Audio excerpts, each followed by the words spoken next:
এবং নোটিশ বোর্ডের আরেকটা বিষয় সেটা হচ্ছে যে আমরা যেহেতু মডেলে কাজ করেছি, আমাদের মডেলে আমরা নোটিশ বোর্ডে কোনো ধরনের এরকম রিটার্ন করিনি। তো আমরা টাইটেলটাকে রিটার্ন করে দিই ডেভ দিয়ে, def underscore STR underscore bracket দিয়ে self return self dot title. আমরা টাইটেলটাকে রিটার্ন করে দিচ্ছি। সো এখন আমরা যখন অ্যাড নোটিশ বোর্ড টাইটেল দিব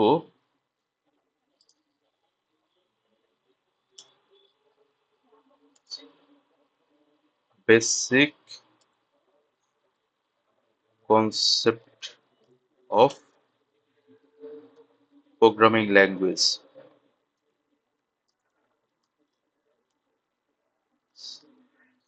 পাবলিশ ডেট টুডে, আজকের ডেটই দিয়ে দিই। এটা ক্লিক করলে অথবা এখানে ক্যালেন্ডার যদি ক্লিক করি, ক্যালেন্ডারের facility automatic built in facility এটা। Publish status yes. এরপরে পিডিএফ ফাইল, আমরা একটা পিডিএফ ফাইল ডেস্কটপ থেকে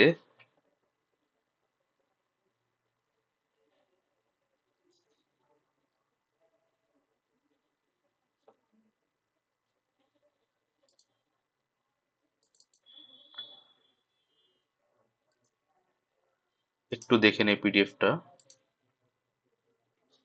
এটা এনক্রিপ্টেড একটা ফাইল।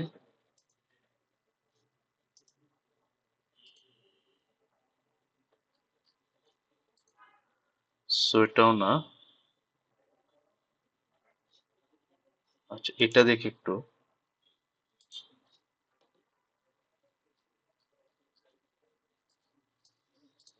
ওকে, এই পিডিএফটা আমরা এখানে এই পিডিএফটা আমরা এখানে অ্যাড করে দিচ্ছি। দিয়ে এখন আমরা সেভ বাটনটা ক্লিক করি এবং সেভ হয়েছে। সেভ হওয়ার পরে আমরা দেখতে পাচ্ছি টাইটেল অনুযায়ী ওকে ঠিক আছে। এখন আমরা এখানে রিফ্রেশ করি নোটিশ, এবং নোটিশ রিফ্রেশ করলে আমরা দেখতে পাচ্ছি প্রোগ্রামিং ল্যাঙ্গুয়েজ ওকে ফাইন, সমস্যা নেই। এখন এই পিডিএফ এর যে লিঙ্কটা আছে এই লিঙ্কে এসে পিডিএফ এর আইকনটা শো করছে না, বাট যখন এখানে ক্লিক করব আমাদেরকে পিডিএফ ফাইলটা শো করবে। সরি, আমার এখানে একটু সমস্যা হচ্ছে, আমি ব্রাউজারটা চেঞ্জ করে দিচ্ছি। আমি যদি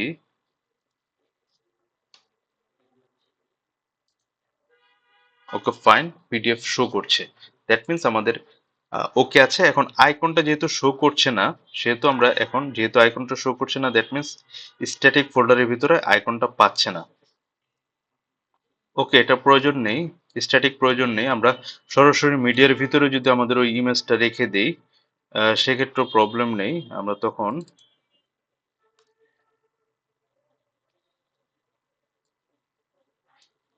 সরাসরি আমরা মিডিয়া থেকে আমরা এটা রান করতে পারবো। আচ্ছা, একটু মিডিয়াতে আমরা ফাইলটা রাখলাম, রেখে এখন যদি একটু দেখি,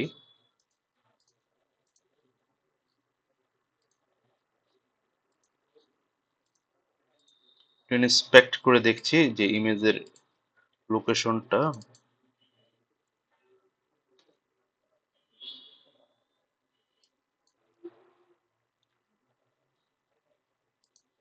ওকে, এখানে আহ, পাচ্ছে না, যেহেতু আমরা অন্যভাবে এটা একটু চেষ্টা করি। সেটা হচ্ছে যে আমরা এখানে কিছু ভ্যালু পাস করি।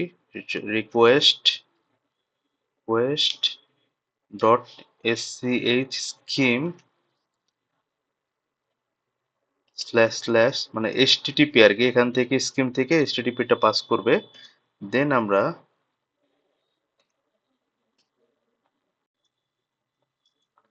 রিকোয়েস্ট ডট গেট হোস্ট, আমরা এটা হোস্টটাকে নিব এখানে।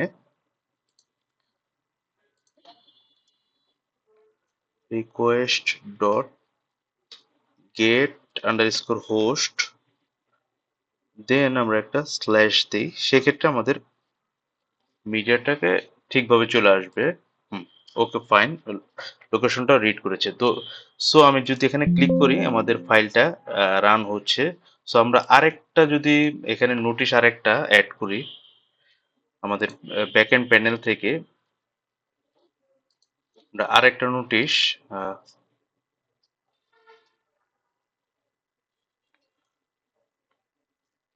Tomorrow will be IT team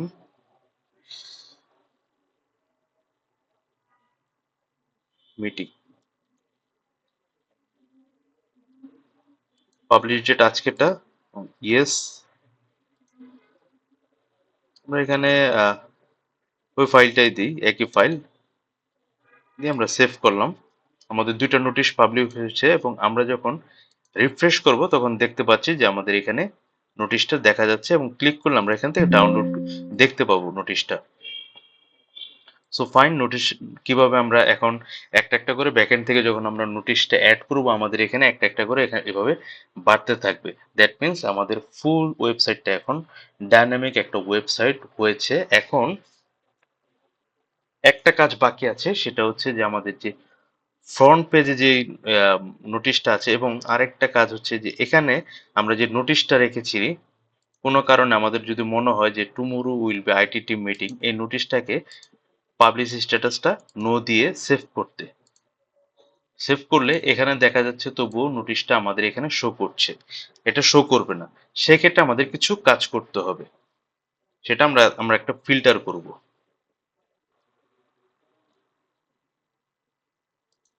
so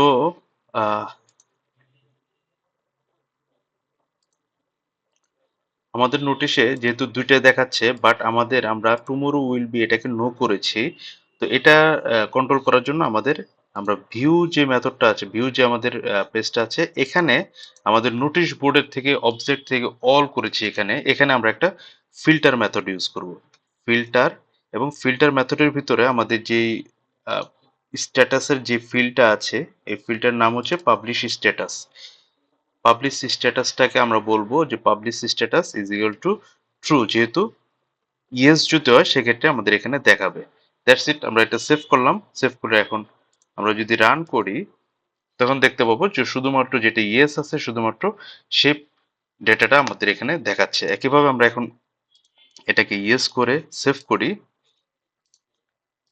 আমাদের এখানে দেখা যাবে। আমরা আরো দুটা এখানে অ্যাড করি।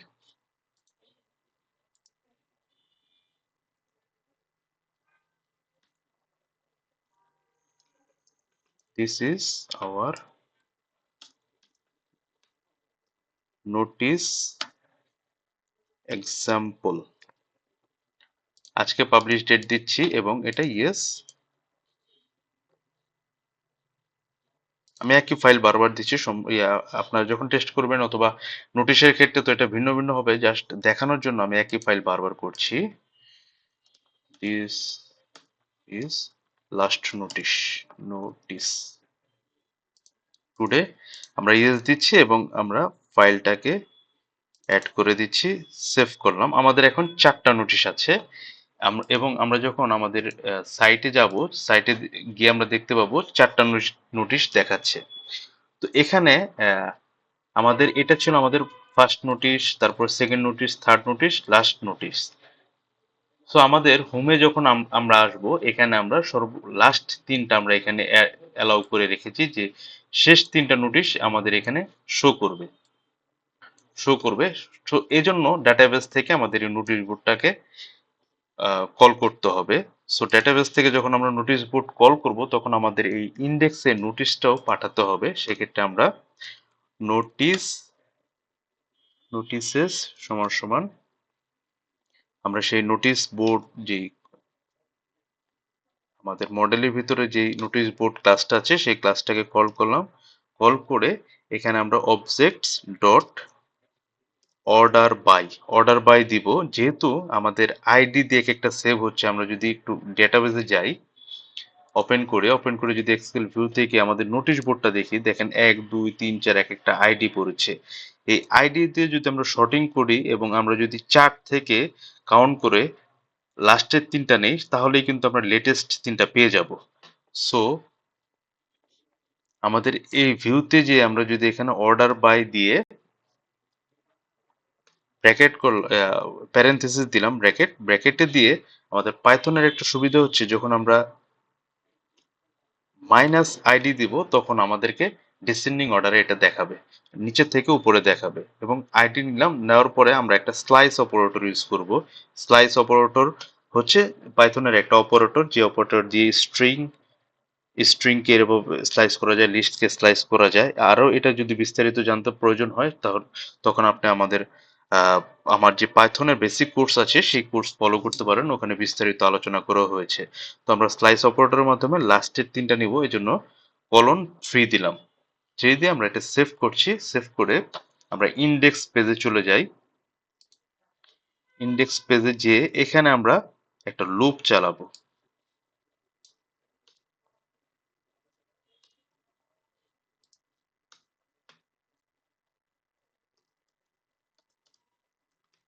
For notice in notices, maybe আমরা নোটিসেস নাম দিয়েছিলাম। Yes, notices.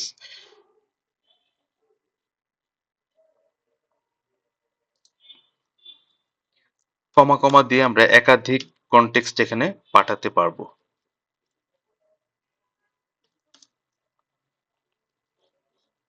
এভাবে মাল্টিপল কনটেক্সট এখানে পাঠাতে পারবো, অথবা এখানে আমরা একটা কনটেক্সট নামের ভেরিয়েবল নিয়ে পাঠাতে পারবো। ওটা আমরা পরবর্তীতে আরো যখন ক্লাসগুলো করব আপনাদের কাজের সুবিধার্থে তখন বিষয়গুলো জেনে ফেলবো, আমরা জানবো। তো আজকের ক্লাসে এতটুকুই এনাফ। দেন আমরা আমাদের ইন্ডেক্স পেজে চলে যাচ্ছি। ইন্ডেক্স পেজে যেয়ে আমরা এখানে for loop notices, okay fine, এখানে আমরা লুপটা অফ করে দিব। ইন্ট ইন্ট ফর, সো এখানে তারপর আমাদের নোটিস থেকে আমাদের টাইটেলটা শুধুমাত্র আমরা এখানে কার্লি ব্রেসিস, দুইটা কার্লি ব্রেসিস, তারপর আমরা টাইটেলটা এখানে নোটিস থেকে নোটিস ডট টাইটেল এখানে আমরা শো করব। সেভ করলাম। সেভ করে এখন আমরা একটু রান করি। ওকে ফাইন, আমাদের লেটেস্ট লাস্টের তিনটা আমাদের দেখাচ্ছে। সো আমাদের মোটামুটি এই ওয়েবসাইটের যা যা দেখানো সবই দেখিয়েছি, আমরা কভার করেছি। Home, officer list, about us, photo gallery, কিভাবে আমরা save dynamic contact us, home, এবং finally notice board. Notice board থেকে কিভাবে নোটিশ অ্যাড করব, এভরিথিং আমি কভার করেছি। আশা করি আপনারা আমার এই টিউটোরিয়াল ফলো করে আপনারা আপনাদের নিজেদের ওয়েবসাইট ডেভেলপ করতে পারবেন, অথবা এই ওয়েবসাইটটাকে ফলো করে আপনারা এই একবার চেষ্টা করবেন। আমার যে কোডিংগুলো করেছি এই কোডিংটা নিজেরা নিজেরা চেষ্টা করবেন দেখে দেখে করার। কোনো যদি প্রবলেম আপনাদের হয় অথবা কোনো ধরনের যদি সাজেশন থাকে, আপনার feel free to inform me, আমার কমেন্টসে জানাবেন। এবং কোনো যদি সাজেশন থাকে সেটাও কমেন্টসে জানাবেন। আশা করি আজকে আমাদের যে প্রথম যে আমাদের ওয়েব অ্যাপ্লিকেশন আমরা করেছি, সফলভাবে শেষ করেছি, সবার ভালো লেগেছে। সবাইকে ধন্যবাদ দিয়ে শেষ করছি।